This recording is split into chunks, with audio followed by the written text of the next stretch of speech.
مسلسلات رمضان، احترموا عقلية المشاهد يا جماعة. احنا مش يعني، انا شفت مسلسل يعني اللي هو واحد بيضرب واحد بعصاية، اللي هو اللي هو العصاية بس تعمل له كده قوة خارقة كأنه سوبرمان، كأنها العصاية السحرية.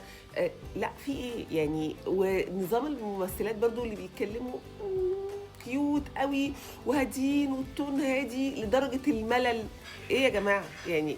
في حاجة السنة دي كده في المسلسلات، انا يعني في مسلسلات انا اكسايتد ليها، بس مش زي مثلا السنة اللي فاتت. بصراحة مسلسل مناعة حلو جدا، هند صبري عاملة دور حلو، يعني عجبني دور هند صبري، والمسلسل نفسه قصته حلوة.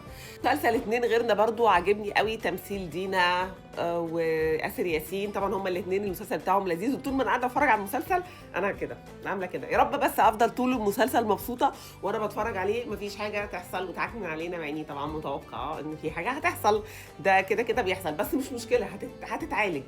لكن بجد يا جماعة بليز يعني ممثلاتنا الجمال، ارجوكم تفاعلوا اكتر معانا. يا ريت المخرجين يحترموا عقليه المشاهد شويه. ما تعملوا لناش حاجات. احنا مش بنتفرج على مسلسلات هندي.